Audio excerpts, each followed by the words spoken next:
Muy bien. Bueno, muy buenas noches a todos, hermanos. Bienvenidos a este nuestro encuentro en el que seguimos avanzando en este estudio, esta reflexión en torno al Evangelio de Lucas, sobre todo en esta segunda parte que iniciamos, pues lo que llamamos el ministerio público de Jesús en Galilea. Después de haber iniciado o de haber, perdón, finalizado el estudio de los primeros capítulos sobre los evangelios de la infancia, nos hemos adentrado hace 8 días en lo que es la preparación del ministerio público de Jesús. Y decíamos que, al igual como lo hizo en la primera parte en los evangelios de la infancia, San Lucas nos presenta un paralelismo entre la predicación y el actuar de Juan el Bautista y ahora los elementos que podríamos llamar preparación al ministerio en Galilea de parte de Jesús. Hoy hace 8 días terminábamos la primera parte, que sería sobre la vida de Juan el Bautista. Analizábamos un poquito la predicación del Bautista, el momento que nos narra San Lucas de la prisión del Bautista, con el que se cierra, digámoslo así, la presentación de Juan para dar inicio a la presentación de Jesús, que es lo que vamos a analizar en este día. Pero bueno, antes de entrar de lleno al estudio del texto sagrado, pues invoquemos la presencia del Espíritu para que sea Él el que nos ilumine en este momento. En el nombre del Padre, del Hijo y del Espíritu Santo. Amén. Te alabamos, te bendecimos, te adoramos y te glorificamos, Señor, por tu infinita bondad y tu misericordia.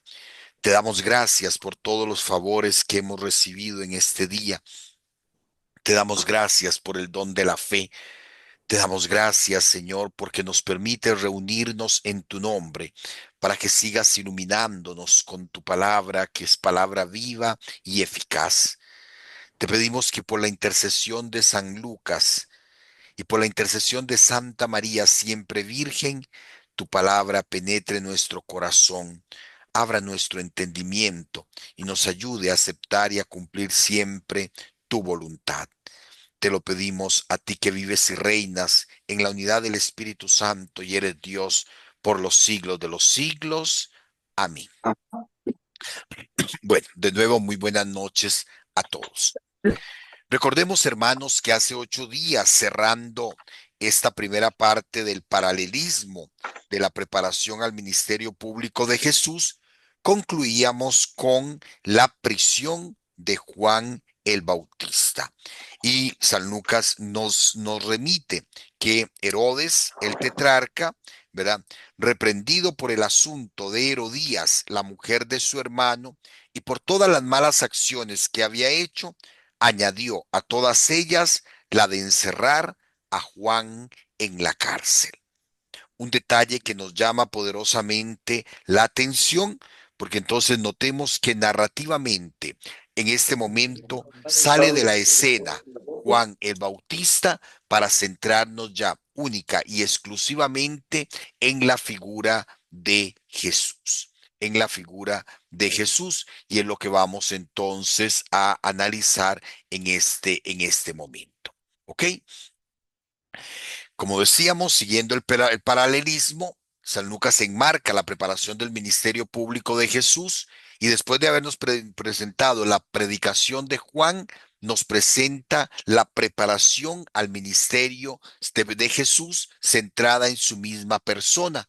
Ya la figura de Juan el Bautista prácticamente desaparece del Evangelio y nos centramos ahora en la persona de Jesús. ¿Verdad? Que es del capítulo 3:21 al 4:15, y donde vamos a encontrar el bautismo de Jesús, la genealogía, que vamos a ver que es también un detalle para considerar importante, el tema de las tentaciones de Jesús y un sumario de la predicación. Eso es lo que vamos a tratar de analizar en este día, ¿verdad? Para que entonces vamos a enfrentarnos, perdón, al texto sagrado. Y empezamos con el tema del bautismo de Jesús. Alguno que nos haga el favor de proclamarlo, tal y como se encuentra allí en la pantalla.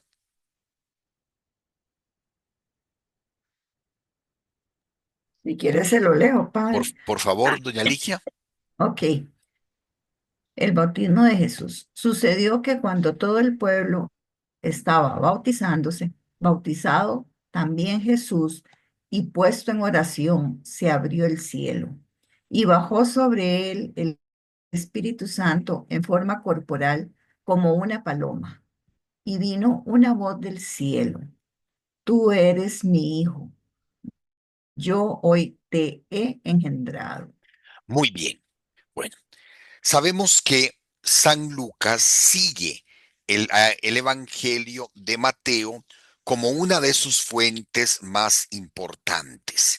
Y es muy bonito poder ir comparando, por ejemplo, la presentación que nos hace San Marcos de la presentación que nos hace San Lucas. Vean el texto en la pantalla que tenemos de San Lucas y yo voy a proclamarles el texto de San Marcos para que noten entonces las diferencias. Y sucedió que por aquellos días vino Jesús desde Nazaret de Galilea y fue bautizado por Juan en el Jordán. En cuanto salió del agua, vio que los cielos se rasgaban y que el Espíritu en forma de paloma bajaba a él. Y se oyó una voz que venía de los cielos: Tú eres mi Hijo amado, en ti me complazco. Si nosotros comparamos las dos narraciones, vemos cómo Lucas omite algunos elementos y añade otros que San Marcos no tiene. Esto se llama un estudio sinóptico, donde vamos comparando, en este caso, los tres evangelios. Yo lo estoy haciendo solamente con el evangelio de Marcos, porque sabemos que San Lucas utilizó a Marcos como fuente.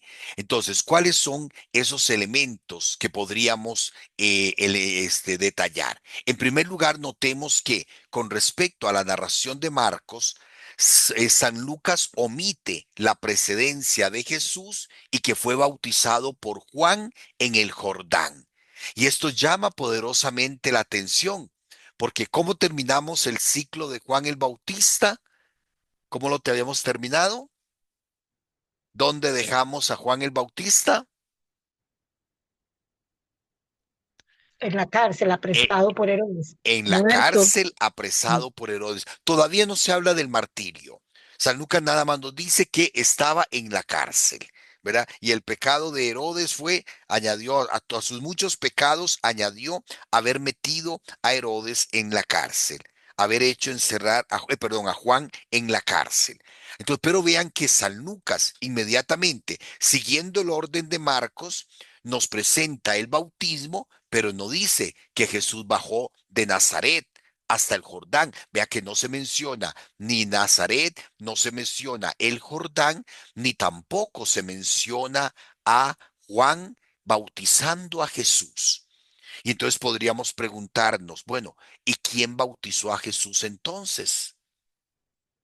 Es una laguna que nos presenta San Lucas. Obviamente, pues la tradición y el paralelismo con los otros evangelios sinópticos, sabemos, y así nos lo enseña la iglesia, que Jesús fue bautizado por Juan en las aguas del Jordán. Pero si nosotros tuviéramos solamente el evangelio de Lucas y no tuviéramos ninguna otra fuente más, vea que San Lucas no especifica quién fue bautizado, quién bautizó a Jesús y tampoco en qué lugar. San Lucas entonces omite esa procedencia y el agente del bautismo.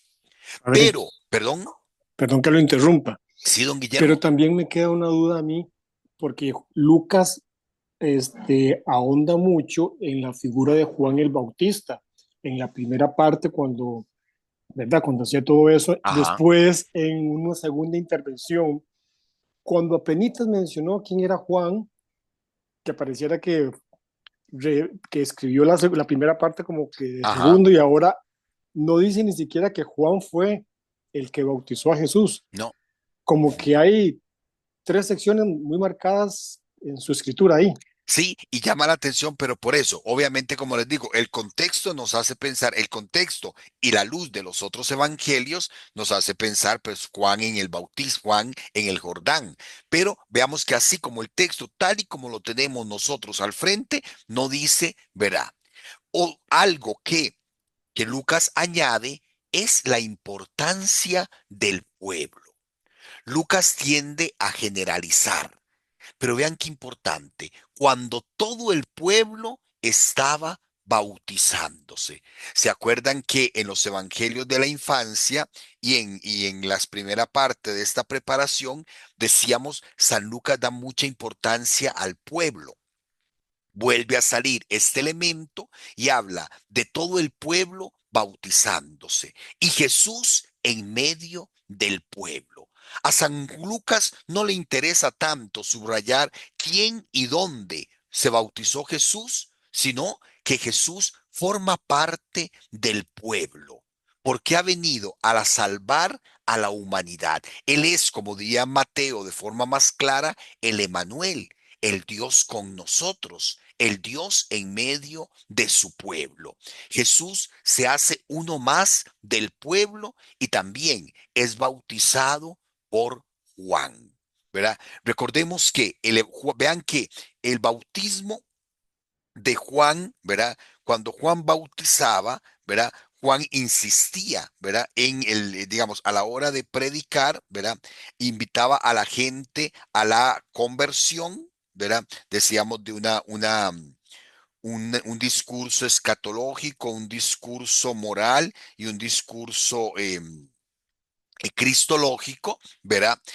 No, San Lucas, perdón, no insiste tanto que era el bautismo para la conversión de los pecados, ni nada de esto, ¿verdad? Y entonces es lo importante aquí es que Lucas subraya, Jesús forma parte del pueblo.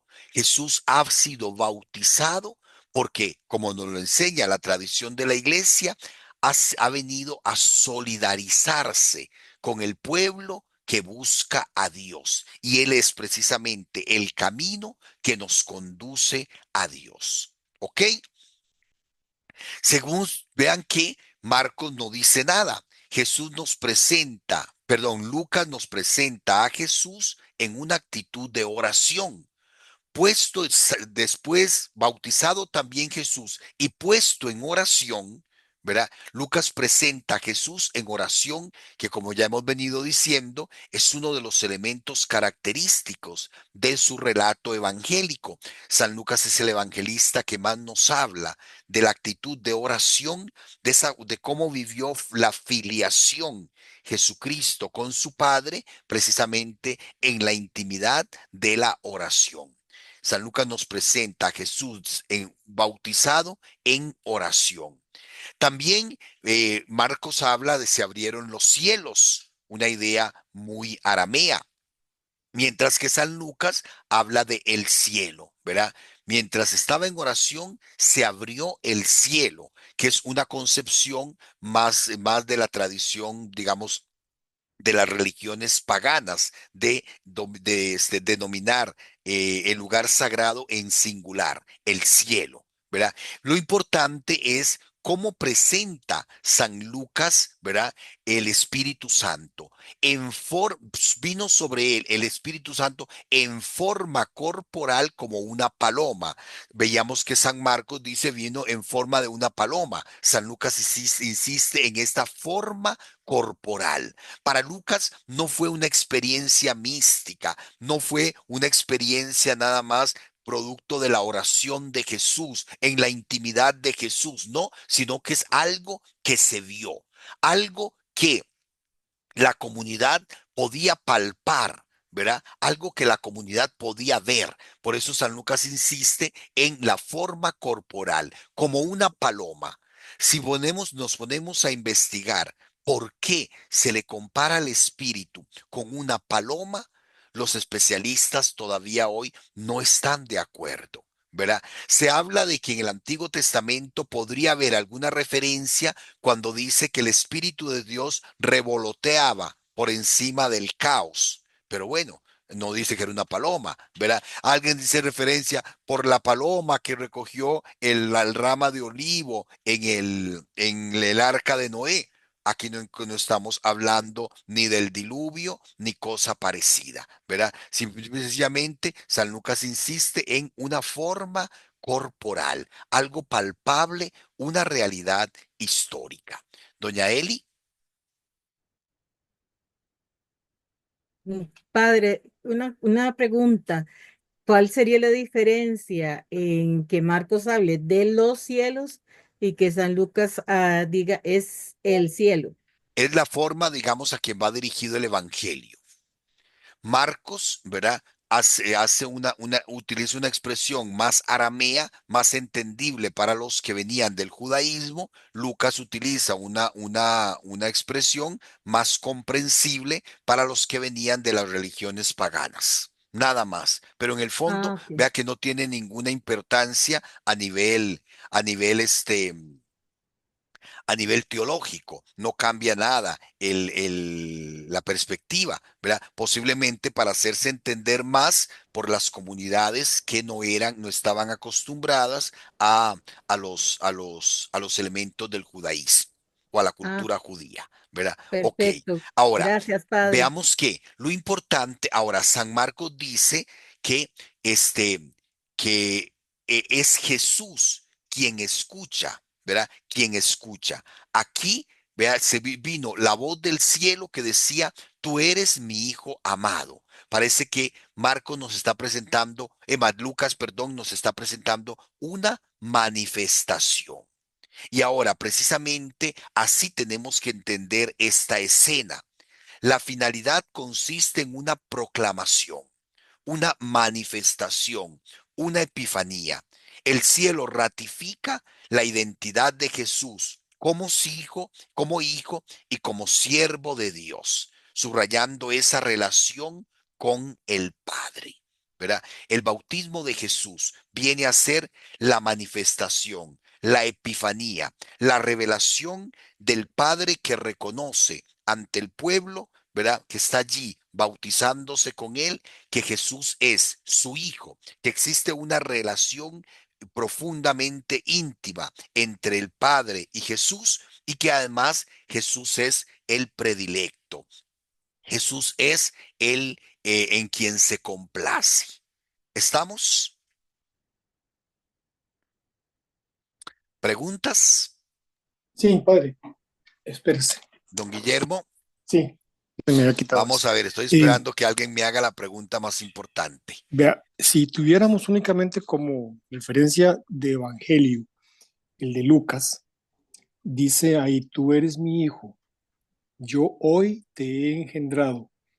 Pues yo hoy te he engendrado es muy puntual el punto histórico que fue Ujú. el bautizo de Jesús. Hoy te he engendrado. Entonces, ¿qué pasa en el antes de ese día? Ok, ahora, el asunto está precisamente, vamos a ver, ya te contesto, Sí, nada más voy a escuchar la pregunta de Don Wimmer a ver si se acerca a lo que estoy esperando. Don Wimmer, Ok, gracias, padre. Padre, acá en el Catecismo de la Iglesia Católica se habla de que en Mateo se dice que se abrieron los cielos. ajá, Esto dice que se abrió, que el pecado de Adán había cerrado. Pero eso no tiene nada que ver, ¿verdad? Con la cuestión de que después que cuando Jesús muere y va, ¿verdad? Al infierno, libera y abre el cielo para todos aquellos que habían sí, muerto. ok, bueno, no era lo que esperaba, Don Wimmer, pero bueno, ahorita le contesto, ok, vamos a Padre, lo primero, sí, perdón, Doña Eli, esa de esa que a mí lo que me está llamando ahorita la atención, que volvió a repasar, es que ahí donde dice, tú eres mi hijo, y dice, yo hoy te he engendrado. aquí, Hoy. sí, ok, ahora, atención, quería que alguien me dijera, Padre, ¿por qué mi Biblia dice, tú eres mi hijo en quien me complazco? ¿Y por qué el domingo anterior en la misa, leyendo el Evangelio de San Lucas, en la liturgia dijeron, el Padre dijo, tú eres mi hijo en quien me complazco? Vean sus Biblias, ¿qué traducción tienen? No, sí, muy cierto lo que usted dice. ¿Tenés una Claro, diferente? no, en No. No, quien me ahí me dice complazco. te he engendrado. Bueno, Guillermo en la tuya dice, perdón, en quien me complazco. Sí, voy Sí. a doble chequear otra versión, a ver. Doña Eli, la suya dice, hoy te he engendrado. Ok, bueno, vea, Señor. esto es un La versión problema, del Padre dice que te he dado a la vida. te he dado a la vida, te he engendrado. Ok, ahora, ok, vea, esto es lo que se llama un problema de crítica textual. Algunos documentos muy antiguos presentan esta cita así: tú eres mi hijo, yo te he engendrado hoy, haciendo referencia al Salmo 2, al Salmo 2, que habla del momento en que el rey era ungido como rey. ¿Ok? Y entonces muchos dicen, aquí se está presentando no un engendrar, un llamar a la vida a Jesús, ni tampoco el momento en el que el Padre adopta a Jesús como su hijo, porque eso es una herejía. Eso se llama el adopcionismo, que la iglesia ya condenó hace muchísimos años, desde principios de la iglesia. Aquí lo que se estaría haciendo, si tomamos la cita, tú eres mi hijo, yo te he engendrado, como nos lo presenta la Biblia de Jerusalén, estamos haciendo referencia al Salmo 2. Estaríamos hablando de la unción mesiánica de Jesús. Jesús Padre, es reconocido como Mesías, como ungido. Ok. padre, Sí, por favor, don ahora Guillermo. sí, y ahora sí con la referencia, tomando la fuente de la Reina Valera, dice así, tú eres mi hijo amado, en ti tengo complacencia Ok, en ti me tengo complacencia, en ti me y hace complazco. referencia a ese Salmo Ok, 2.7 y hace a Isaías sí. 42.1 Ok, también, pero ese es no el la tengo. asunto. Sí. Si tomamos esta cita, tú eres mi hijo, en ti me complazco, sería hacer referencia a Isaías. Ajá. A Isaías con las citas del siervo sufriente, que no hablan Ujú. tanto del Mesías, sino de una persona que como hijo de Dios, ¿verdad? Encuentra toda la complacencia porque es el que ha venido a salvar. Si tomamos la cita, yo te he engendrado hoy, hacemos referencia al Salmo segundo. ¿Ok? Ajá. Entonces, ¿por cuál nos vamos? Aunque yo pongo aquí lo de la Biblia de Jerusalén, que se va por esta explicación, yo te he engendrado hoy, la mayoría de los estudiosos y la liturgia, la Biblia Vulgata Latina, se va por el otro texto de Isaías. Tú eres mi hijo, yo en ti me complazco. Y entonces la explicación es precisamente eso. ¿Verdad? El texto consiste en una proclamación. El Padre ratifica esa relación íntima de Jesús y al nombrarlo como el Hijo en quien se complace, está haciendo referencia a la misión que había traído Jesús precisamente como Salvador, como sería el indicio que nos da el texto de Isaías. Cualquiera de las dos interpretaciones, cualquiera de las dos citas que escojamos, ¿verdad? No dicen nada contrario a lo que nos enseña la iglesia y a lo que creemos. Ahora, sí hay que tener mucho cuidado con esto. Tú eres mi hijo. Si decimos, tú eres mi hijo, yo te he engendrado hoy, podríamos pensar precisamente en eso, que es a partir del momento del bautismo que Jesús comienza a ser hijo de Dios. Y cuidado, porque ya para eso ya San Lucas nos preparó desde los evangelios de la infancia, dejando clarititico que incluso antes de la concepción, Jesús ya es hijo de Dios, porque el Espíritu Santo, ¿verdad? Fue encarnado por obra del Espíritu Santo. Y el ángel anuncia precisamente esa realidad. Jesús es hijo de Dios. Entonces, aquí el peligro sería interpretar esta cita en clave de adopcionismo. Yo les he contado que en un momento un periódico muy importante de este país, ¿verdad? Con una revista que salía los domingos, quisieron hacer la Biblia para las familias, ¿verdad? Y entonces todos los domingos iba a ir saliendo partes de la Biblia en una presentación impresionante, una presentación muy linda, con pinturas, con, bueno, un momentito, por favor. Un momentito.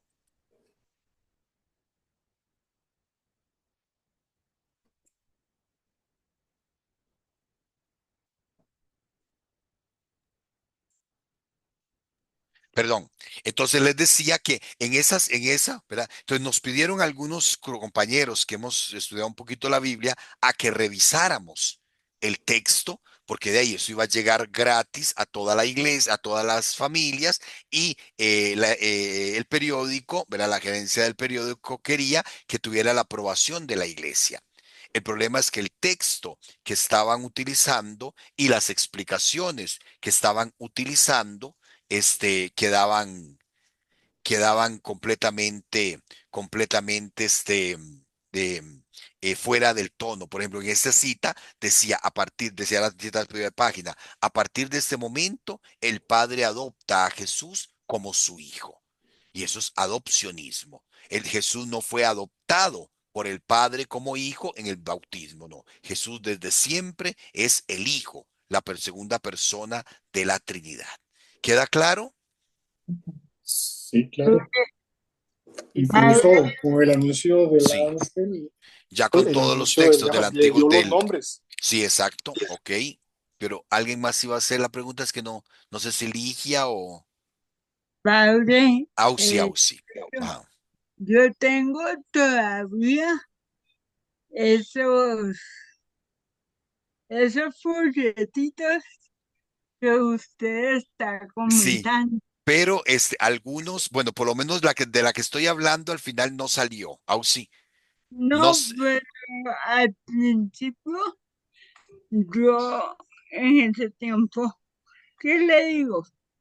Por las imágenes sí, que traía, era que me gustaba, sí, sí. era No que sé, me sí, Ausi, no sé si después ellos sí cambiaron la edición del texto, ¿verdad? Pero al final no salió con la autorización de la iglesia precisamente por eso, ¿verdad? Y no sé, digamos, no conozco cuál fue los que después publicaron, porque yo me desentendí del asunto, pero por lo menos lo que le estaba explicando era que para poner de ejemplo este texto, ¿verdad? Que se puede interpretar, malinterpretar y caer en herejía. ¿Ok? Después, Ausi, me prestas los que tenés para revisar. A ver, Padre, sí, buenas noches. Es que yo quiero compartir lo que dice la mía. Es similar, pero ajá, las palabras que dice, tú eres mi hijo, hoy te he dado a la vida. sí. Ve que, por ejemplo, es una cita mal hecha del Salmo. Una traducción como esa deja mucho que desear, porque no es lo mismo, digamos, cuando el salmista habla de engendrar en el sentido de ungir, ¿verdad? A dar la vida. Porque pareciera que, ¿verdad? Yo te he dado la vida hoy, es el momento en como yo te estoy engendrando en el sentido de carnal, digamos. Y de no, ya Jesús aquí tiene 30 años. ¿Ves? Entonces ahí corre el riesgo de caer en una interpretación adopcionista. ¿Ok? Bueno, seguimos. No los oigo muy convencidos. Seguimos. Hermanos, es importante que esto quede claro, ¿verdad? Es un problema de crítica textual, pero cualquiera de las dos traducciones, tú eres mi hijo, yo te he engendrado hoy, referencia al Salmo 2, tú eres mi hijo en quien me complazco, referencia a Isaías. Y padre, ¿y por qué las Biblias no se ponen de acuerdo? Porque ya depende de la actitud de cada uno de los editores y de los estudiosos que tradujo el Evangelio, ¿verdad? Hay críticas textual. Esto es como decir, vean, un 50% dicen esto, un 50% dice esto otro. ¿Con cuál me quedo? Cualquiera de las dos. Por eso yo opto por dar una explicación de las dos, ¿verdad? Haciendo referencia sobre todo a una cita bíblica. ¿Ok? ¿Estamos?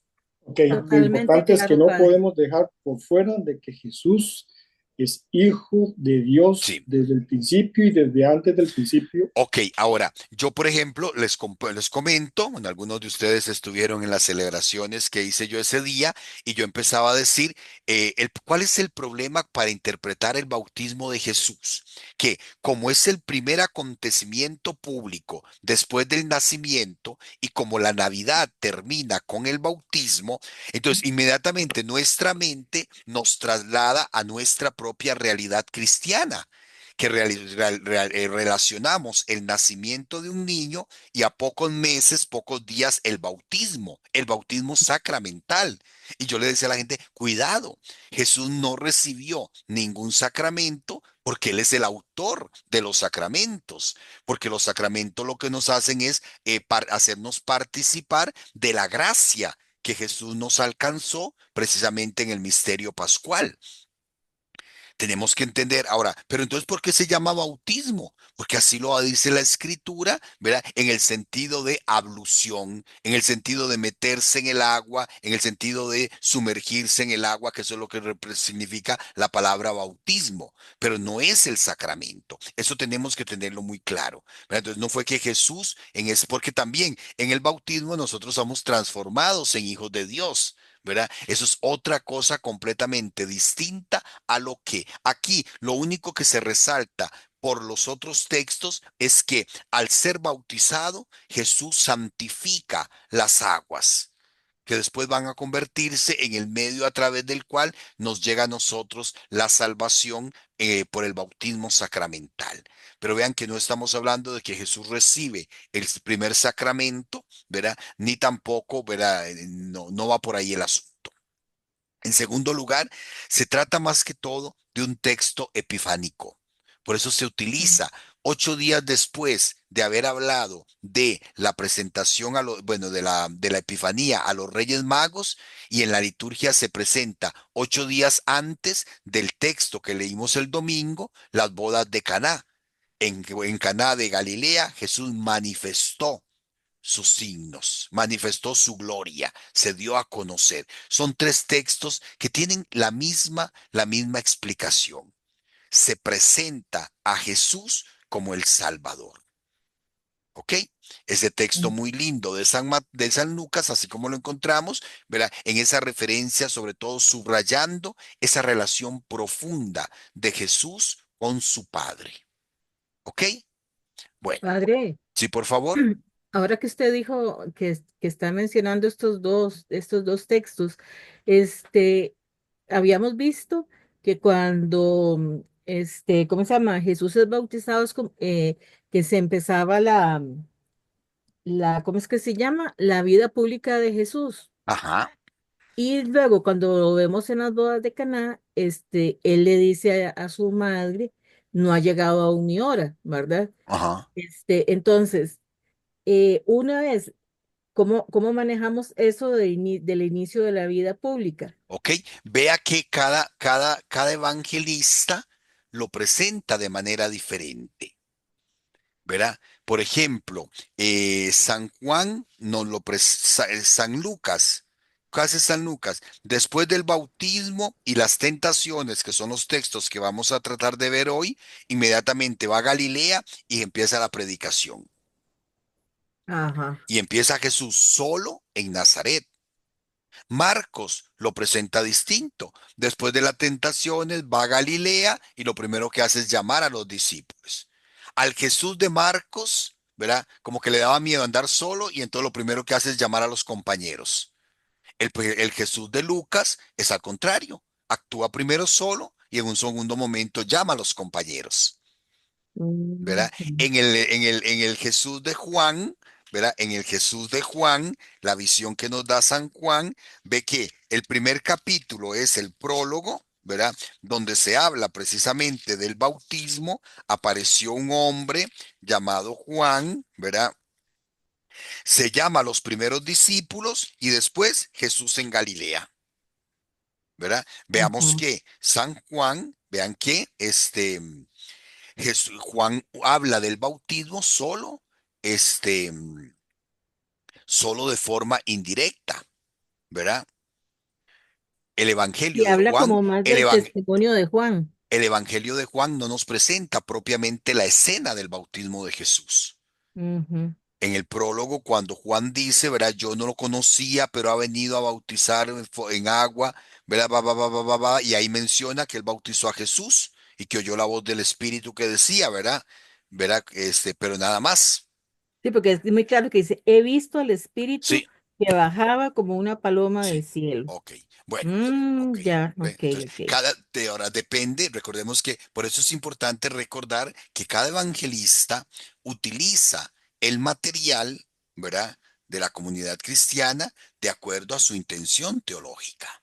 Ujú. Vean esto, porque, por ejemplo, ¿por qué esta separación tan fuerte que da Jesús, ¿verdad? Que da San Lucas de Juan el Bautista? Lo dejó en la cárcel y ni siquiera dice que Juan bautizó a Jesús, ni que Jesús estaba en el Jordán. ¿Por qué?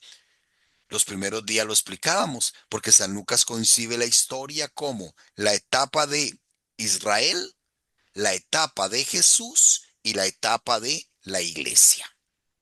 Con Ujú. Juan en la cárcel termina la etapa previa de Israel y comienza el tiempo de Jesús.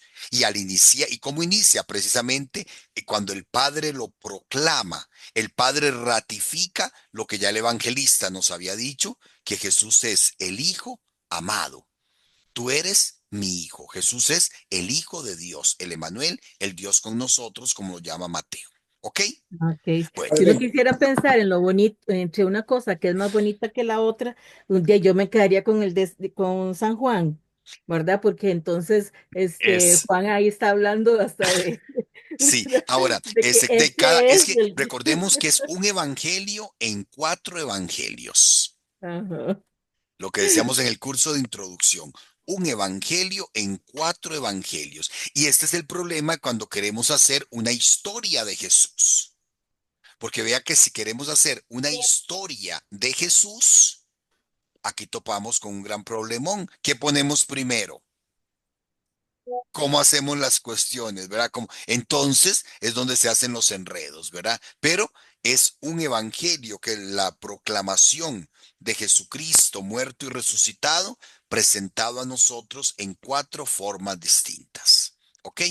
Ahora, Padre, sí, por perdón. favor. Este, el bautismo de Jesús se realiza para su proclamación como parte de la Epifanía, que la hemos visto en Ujú. 3 etapas, porque él como tal bautizarse no necesita. Ok, exacto, perfecto, ¿verdad? Ujú, Porque decimos, Él es Dios, no necesita ujú, pecado, no tiene, no está llamado a la conversión, es Dios, ¿verdad? Es precisamente un acto de solidaridad, ¿verdad? En San Juan y en San Marcos, en Mateo, perdón, esto más claro. Cuando Juan se niega a bautizar a Jesús en Mateo, ¿qué le dice Jesús? ujú, Hágalo, hágalo porque tenemos que cumplir la voluntad del Padre, cierto. ¿verdad? No, yo no necesito bautizarme, pero hágalo para cumplir la voluntad del Padre. San Mateo lo aclara más en ese Ujú, sentido. Lucas lo presenta nada más como parte del pueblo, solidario con el pueblo, y el pueblo es el que recibe esta proclamación, esta ratificación de que Jesús es el Hijo amado. listo. ¿Ok? Bueno, sigamos un poquito, ¿verdad? Don Talí, perdón. Sí, aquí estoy leyendo y que recalca mucho esto, es que Jesús estableció un lazo misterioso y espiritual entre todos los que desde él recibimos el bautismo. Ok. Ahora. Porque al final a mí me ha golpeado un poquito la idea. ¿Cuál es la razón entonces, verdad, de que se dé esta epifanía? Bueno, usted lo acaba de decir, solidaridad con mi realidad humana, para que todos entendamos que Jesús es el camino y al mostrar ese camino, admitiendo un proceso de bautismo, que más que proceso de Ujú. bautismo es purificación de las aguas para que nos acerquemos más a Él, Me parece que por ahí anda. No sé si estoy filosofando Sí, demasiado, ¿verdad? no, no, sí, sí. Lo que yo sí les pido es no nos enredemos con el bautismo sacramental, ¿verdad? Porque el bautismo sacramental es otra cosa completamente distinto. Esto es una forma en que el Padre presenta a Jesucristo como su Hijo, que es nuestro Salvador, ¿verdad? ¿Ok? Bueno, vamos a adelantar un poquito porque no me va a dar tiempo, ¿verdad? No me va a dar tiempo. Viene inmediatamente de esto, el bautismo de Jesús, viene la genealogía.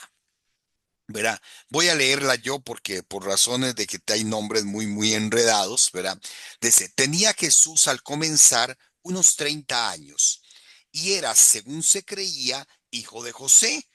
Vean qué curioso, pero ya no nos ha dicho, explicado todo en los evangelios de la infancia que es hijo de Dios y en el bautismo hijo de Dios. Vuelve a sumar, se creía hijo de José, hijo de Eli, hijo de Matat, hijo de Leví, hijo de Melquí, hijo de Jamí, Hanai, hijo de José, hijo de Matatías, hijo de Amós, hijo de Naún, hijo de Esli, hijo de Nangai, hijo de Maás, hijo de Matatías, hijo de Semeín, hijo de Josec, hijo de Jodá, hijo de Joanán, hijo de Rezá, hijo de Zorobabel, hijo de Salatiel, hijo de Neri, hijo de Melquí, hijo de Adid, hijo de Cosam, hijo del Madán, hijo de hijo de Jesús, hijo de Eliezer, hijo de Jorín, hijo de Matat, hijo de Leví, hijo de Simeón, hijo de Judá, hijo de José, hijo de Jonán, hijo de Eliaquín, hijo de Meleá, hijo de Mená, hijo de Matatá, hijo de Natán, hijo de David, hijo de Jesé, hijo de Obed, hijo de Boz, hijo de Salá, hijo de Nazón, hijo de Aminadab, hijo de Amín, hijo de Amín, hijo de Rom, hijo de Farés, hijo de Judá, hijo de Jacob, hijo de Isaías, hijo de Abraham, hijo de Tara, hijo de Nahor, hijo de Segruc, hijo de Raú, hijo de Falec, hijo de Eber, hijo de Salá, hijo de Cainán, hijo de Arfasad, hijo de Sem, hijo de Noé, hijo de Lamec, hijo de Matusalén, hijo de Enoch, hijo de Jared, hijo de Malelel, hijo de Cainán, hijo de Enos, hijo de Set, hijo de Adán, hijo de Dios. Amén. Mira qué linda lista para escoger los nombres de los chiquitos, ¿verdad? Bueno, ok, veamos entonces esto de la genealogía. Lo que tenemos que decir que al igual que el Evangelio de Mateo, que nos presenta una genealogía completamente diferente, aunque colocada en lugares diferentes, estas genealogías no pretenden ser una lista exacta del árbol genealógico de Jesús, sino más bien sirven para enfatizar algún aspecto teológico y propio de cada evangelio. Vean qué curioso, qué es lo que resalta más aquí. Si nosotros comparamos la genealogía de Mateo, empieza en Abraham y termina en Jesús. Aquí empieza en Jesús y termina en quién. En Adán, Mm, mm.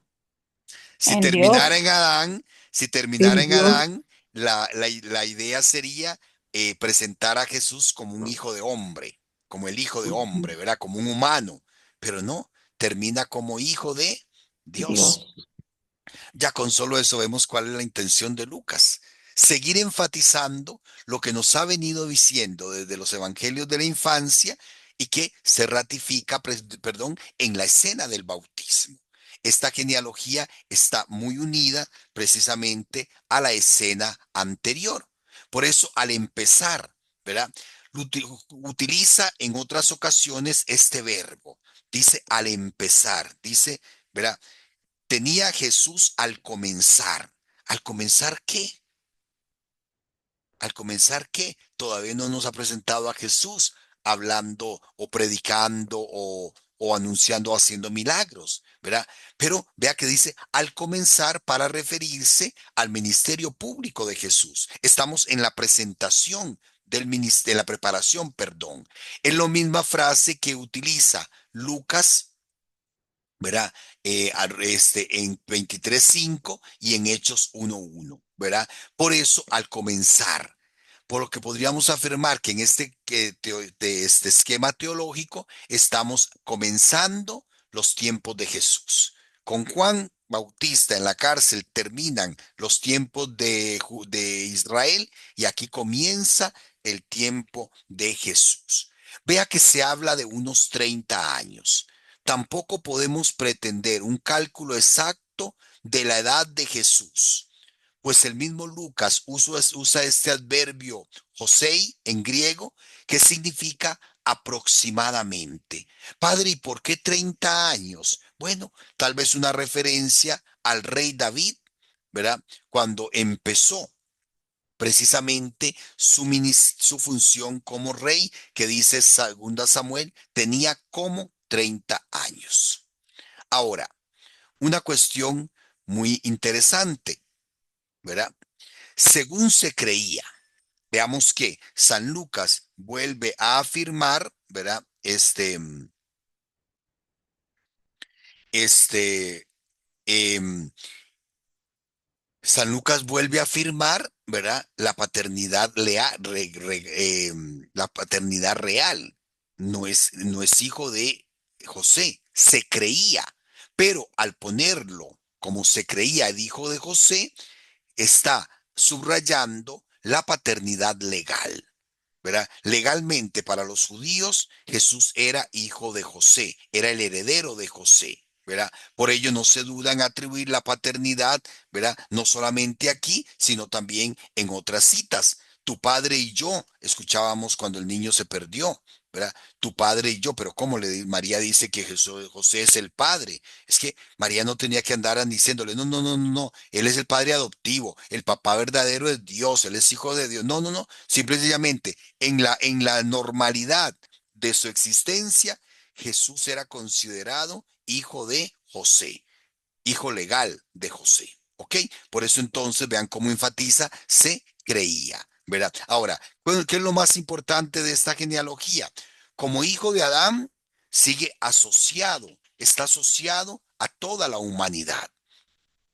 Todo el pueblo está bautizándose, Jesús también se bautiza porque es hijo de Adán, está asociado a toda la humanidad, pero enfatiza la divinidad al marcarnos precisamente es hijo de Dios, ¿verdad? Hijo de Dios, es verdaderamente hijo de Dios. Son los dos elementos que podríamos subrayar de esta genealogía que nos presenta San Lucas. Como les decía, si comparamos, ¿verdad? San Mateo pone un orden, ¿verdad? Fundamentándose en 14 generaciones, ¿verdad? En grupos de 14 generaciones.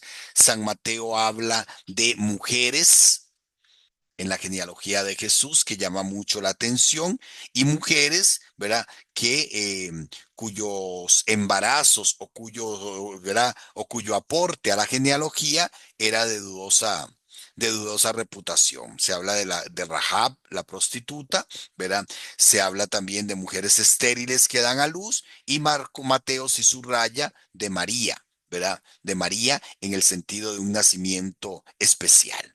Lucas, a pesar de que es el texto que nos habla más de María, aquí no hace ninguna referencia a ninguna mujer en la genealogía de Jesús, porque lo que quiere es reafirmar una vez más que Jesús es hijo de Dios, que es lo que nos ha venido diciendo, con lo que insiste en el bautismo y ahora lo ratifica otra vez aquí.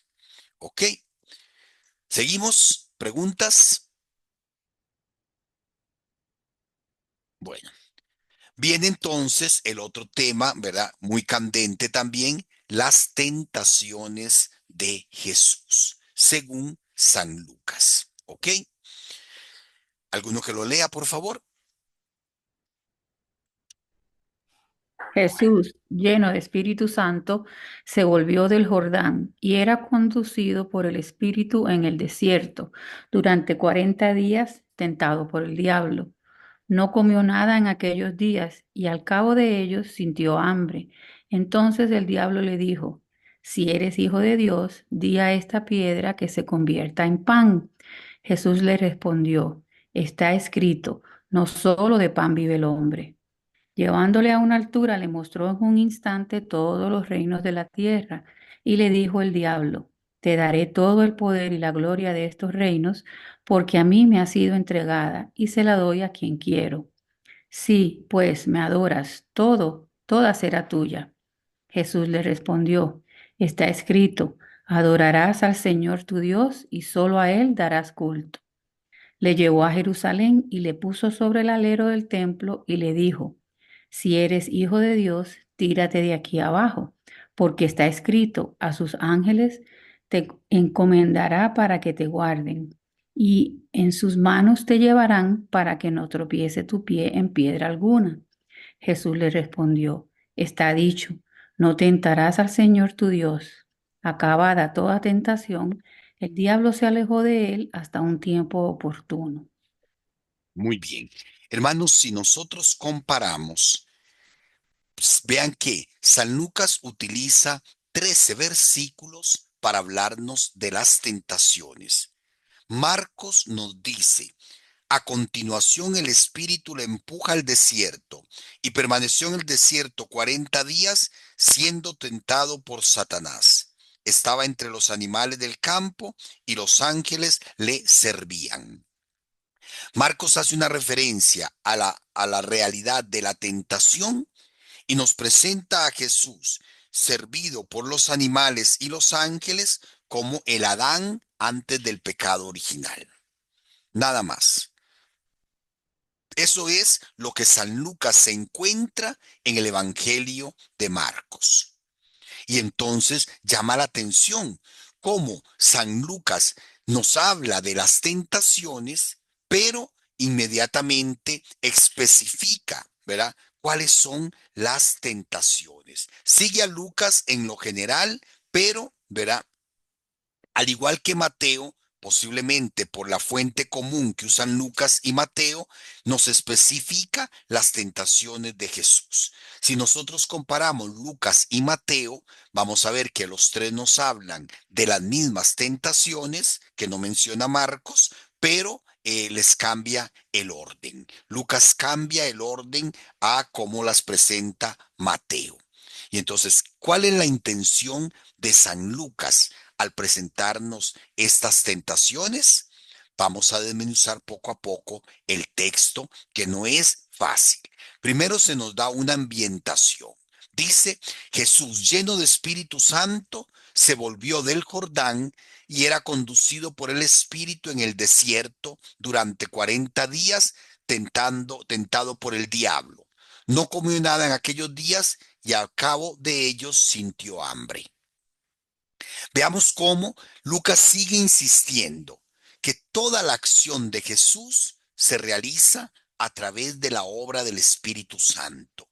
Jesús lleno del Espíritu Santo, conducido por el Espíritu Santo. Es uno de los elementos que queda claro desde la concepción por obra del Espíritu Santo y que vamos a encontrar en toda la vida de Jesús. Jesús es conducido por el Espíritu, ¿verdad? Como la iglesia después de Pentecostés va a ser conducida y guiada también por el Espíritu. Entonces, un elemento importante, esa clara referencia al acontecimiento del bautismo y que marca la insistencia de Lucas sobre la acción del Espíritu en la vida y el ministerio de Jesús. Jesús está lleno del Espíritu, ¿verdad? Así lo manifestó también el Padre cuando el Espíritu desciende sobre él en forma corporal como en vez de paloma, ¿verdad? Y así lo sigue presentando San Lucas. Ahora, la idea que transmite San Lucas es esa, que toda la vida de Jesús está marcada por la acción del Espíritu, ¿verdad? Y que en este pasaje de las tentaciones se da bajo la influencia del Espíritu. Atención, sin subrayar o sin afirmar que el Espíritu sea el causante de la tentación. Vea que el Espíritu llenó a Jesús, el Espíritu se llenaba a Jesús, el Espíritu conducía a Jesús, ¿verdad? Pero no es que lo empujó o lo llevó a la tentación. No, en esa vida llena del Espíritu, Jesús es tentado, ¿verdad? La perspectiva que nos presenta San Lucas va a ser precisamente que Jesús vence la tentación porque está lleno del Espíritu Santo, ¿verdad? Porque está lleno de la acción del Espíritu.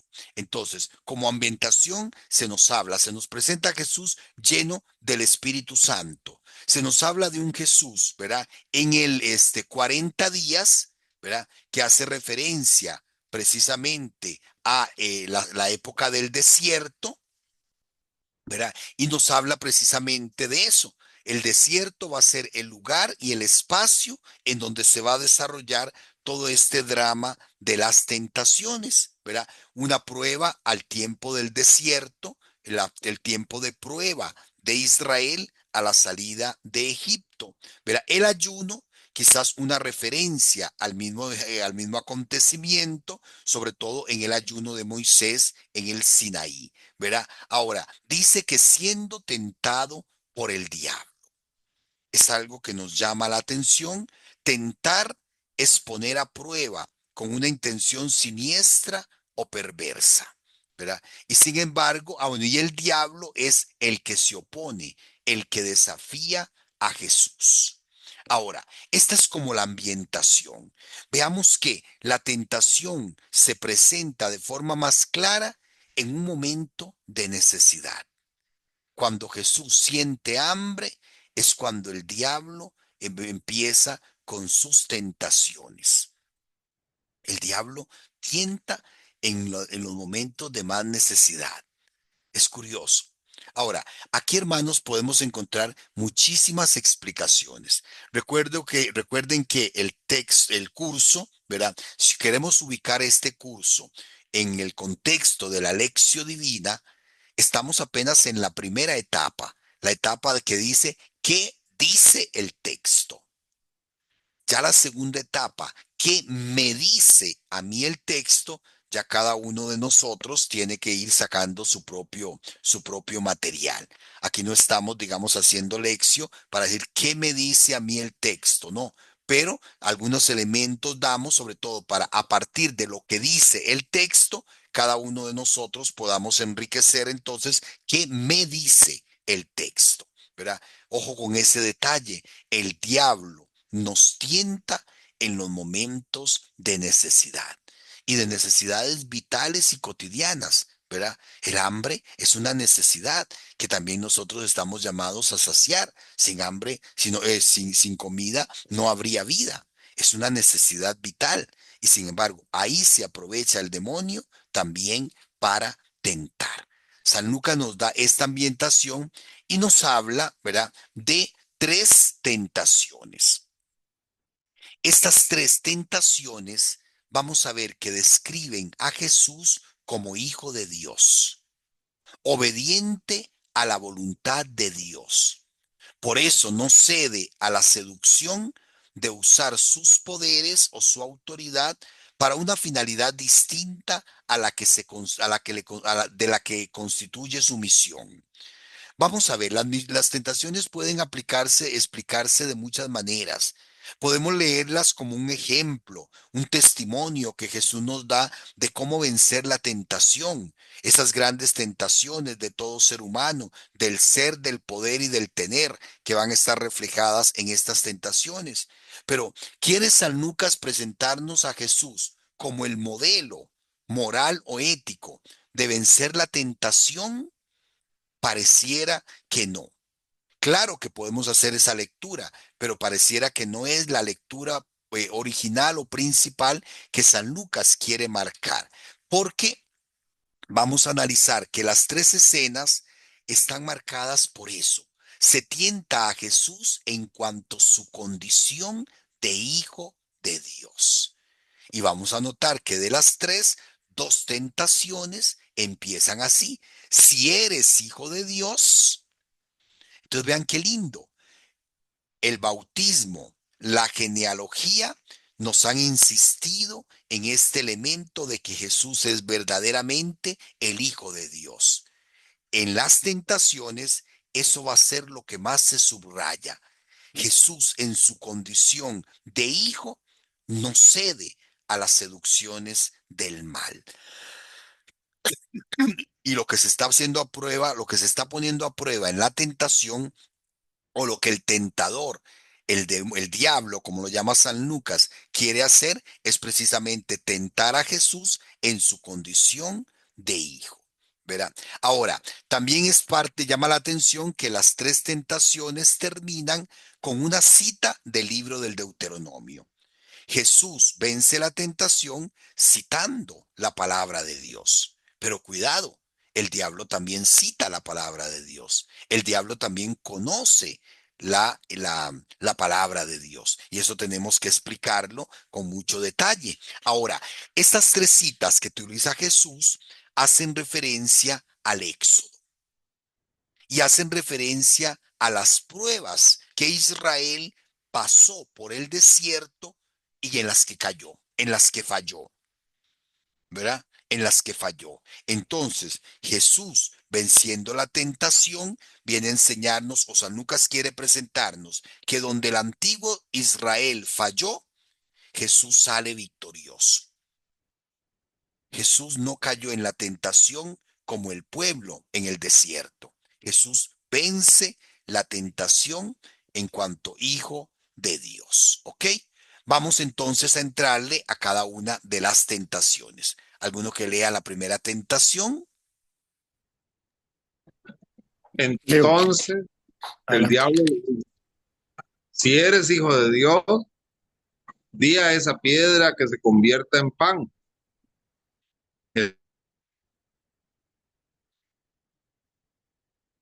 No te oímos más, Talí. Se le cortó. Bueno, entonces el diablo le dijo, ¿aló, me escuchan? Sí, correcto. Sí, Sí. Señor. Sí, Entonces señor. el diablo le dijo, si eres hijo de Dios, di a esta piedra que se convierta en pan. Jesús le respondió, está escrito, no solo de pan vive el hombre. Atención, notemos la condición, si eres hijo de Dios. Claro que Jesús es hijo de Dios, pero ¿a qué lo está tentando el diablo? A A demostrar. hacer uso de su condición de hijo para beneficiarse a sí mismo. Claro que Jesús lo podía hacer. Claro que ante el hambre Jesús podía utilizar su poder para su propio provecho. Pero Él es el Hijo de Dios que ha venido a cumplir una misión. Y satisfacerse a sí mismo no es parte de la misión que el Padre le ha encomendado. Veamos, entendamos la tentación. La tentación consiste en procurarse alimento para su propia subsistencia. Pero Dios no iba a dejar que su hijo muriera de hambre en el desierto. Jesús se abandona totalmente en las manos del Padre y dice, yo no tengo por qué darme comida a mí mismo. El Padre me dará la comida que yo necesito, como en el Deuteronomio. El Padre dio al pueblo el maná en el desierto. El pueblo tentó a Dios, Dios le dio el pan, Jesús no quiere hacer uso de su prerrogativa y por eso recuerda, no solo de pan vive el hombre. Jesús no ha venido a satisfacer o utilizar sus prerrogativas, ¿verdad? O su condición de hijo para provecho propio. ¿Queda claro? ¿Preguntas? Correcto. ¿Preguntas? ¿Comentarios? Vean cómo San Lucas afirma, si eres hijo de Dios, dice el diablo. Se está poniendo a prueba esa condición de hijo. Usted es hijo, puede hacer lo que le dé la gana. Y Jesús, no, yo soy hijo que obedezco lo que mi padre quiere. Yo soy hijo que sigo la voluntad de mi padre, no lo que yo quiera, sino lo que el padre quiera. Como en Getsemaní, no lo que yo quiero, no mi voluntad, sino lo que tú quieras. Jesús desde siempre manifiesta, ¿verdad?, que es el hijo obediente al padre.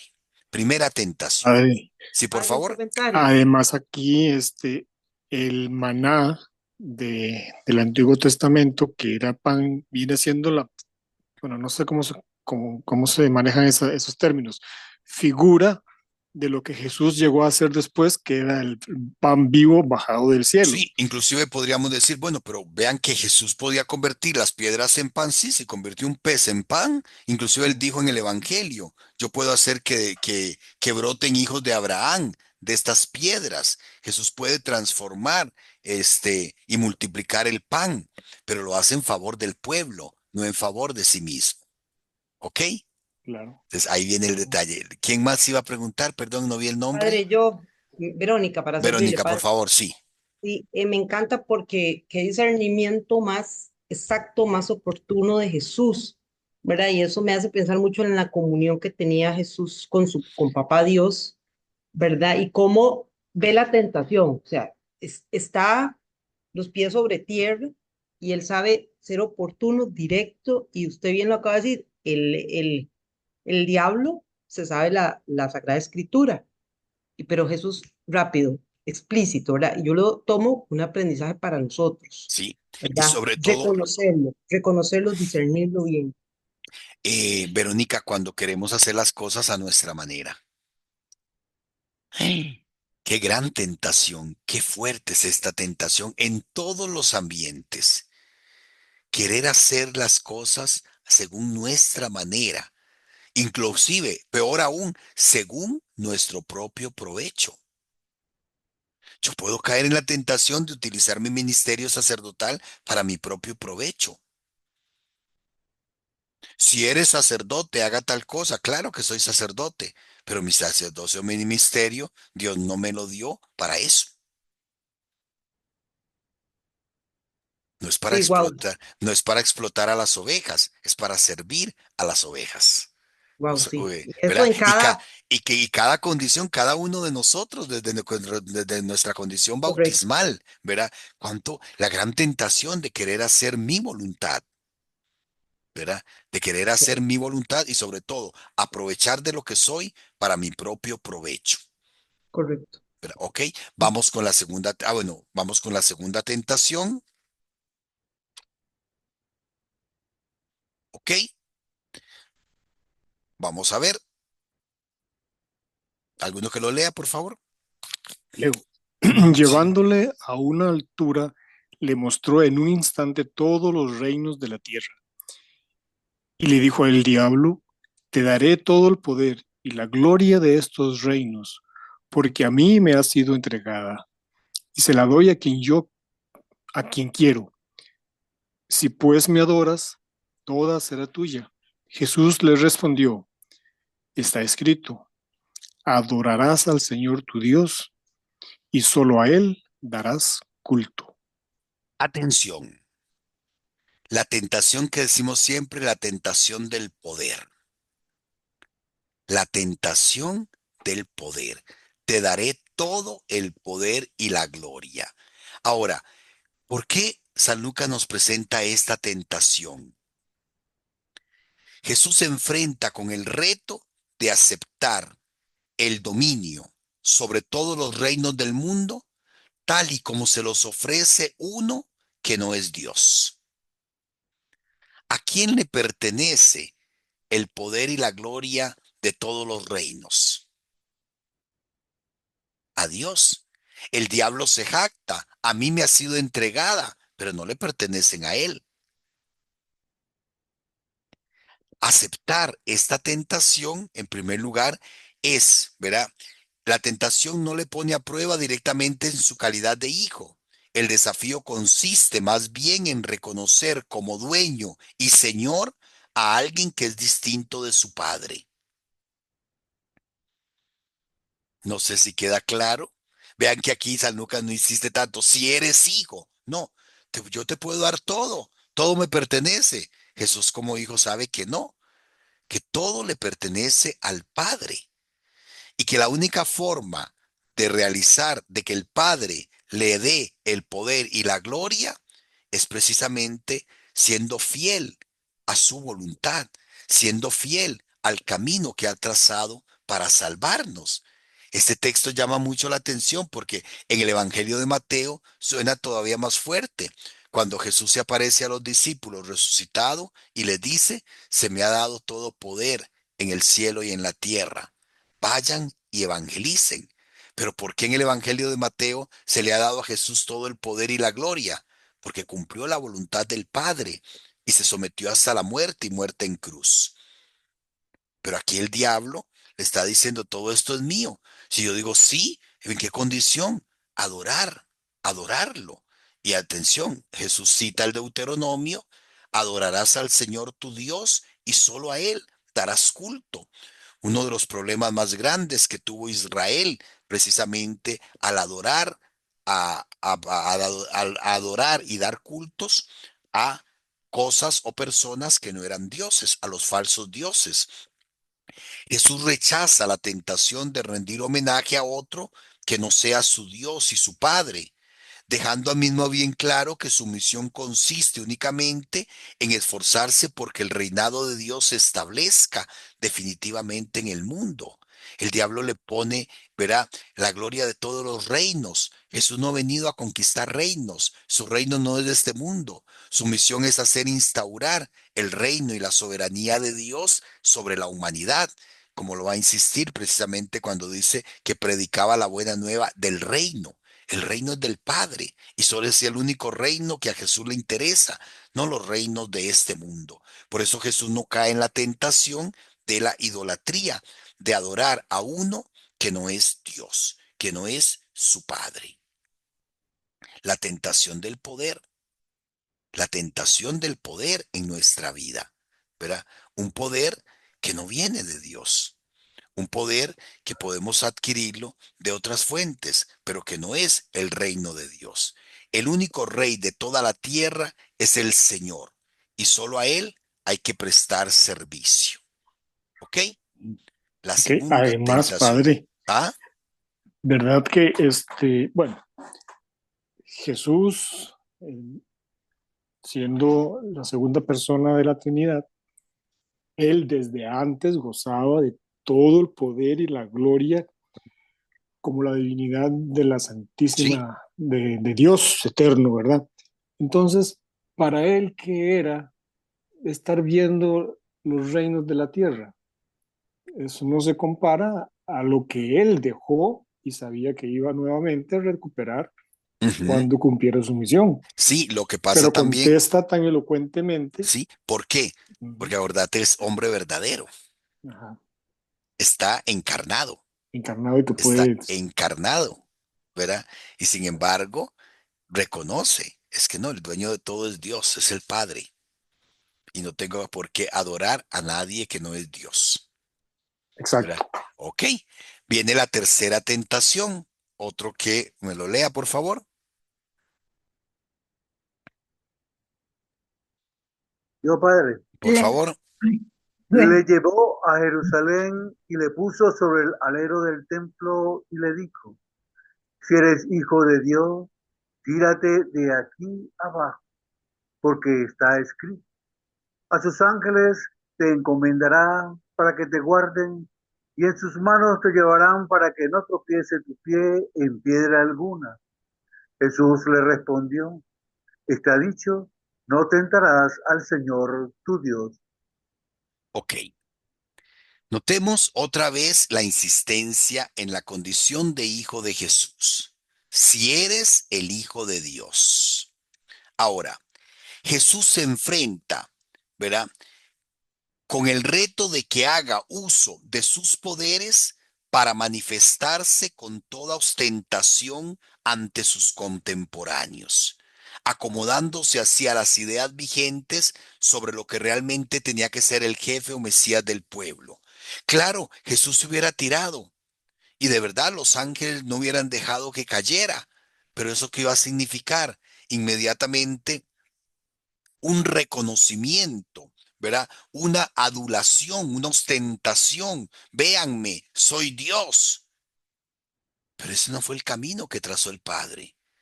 Fue el camino de la cruz, fue el camino de la obediencia, fue el camino de hacerse el último de todos. Y Jesús va a ser reconocido como jefe, como realmente este hombre era el Mesías, el Hijo de Dios, en la cruz, no haciendo un milagro portentoso que toda la comunidad de judía hubiera caído ahí a sus pies. No es el camino que trazó el Padre, ¿verdad? Veamos cómo el enemigo conoce y manipula la palabra. Y algunos exégetas han hecho un comentario muy importante de cómo una mala interpretación de la palabra, ¿verdad? Una mala interpretación de la palabra puede llevarnos a caer en gravísimos errores. El diablo puede tentarnos, ¿verdad? Y cómo el enemigo hoy sigue tentando a tantísimos a que malinterpreten la palabra para para su propio beneficio, para su propio bienestar, no cumpliendo realmente el camino trazado por Dios. El diablo conoce la palabra y la manipula. Jesús, en cambio, ¿verdad? Enfrenta la situación recordando el mandamiento principal: no tentarás al Señor tu Dios. Puedo hacerlo por el camino fácil, pero no es el camino de la voluntad del Padre. No es el camino de la obediencia, no es el camino del sufrimiento que misteriosamente el Padre fue el que trazó para que Jesús nos alcanzara la salvación. Y no me pregunten por qué, porque eso sigue siendo un misterio. ¿Por qué Dios quiso escoger el camino del sufrimiento, el camino de la cruz para salvarnos? Cuando lleguemos al cielo le vamos a preguntar, pero es el camino que Él trazó. Jesús no podía buscar un camino distinto, ¿verdad? Y por eso, ¿verdad? Por ejemplo, Jesús quería que todos lo reconocieran como el Mesías, como el Salvador, sí, ¿verdad? Pero no por un camino aparte de la voluntad de Dios. Algunos han llamado eso la gran tentación, ¿verdad? La última tentación. Y los que vieron la película de las tentaciones de Jesús, ¿verdad? Que mucha crítica y todo te ha tenido y todo, pero en el fondo, ¿verdad? Cuando uno entiende realmente la esencia de la película estaba presentando esto. Le estaba presentando, cuando Jesús entra en la cruz, la gran tentación. La misma tentación que va a sufrir Jesús cuando le gritan: si eres hijo de Dios, bájate de la cruz y sálvate a ti mismo si has salvado a otros. Era hacer un camino distinto al trazado por la voluntad de Dios. ¿Preguntas? Yo tengo una consultita.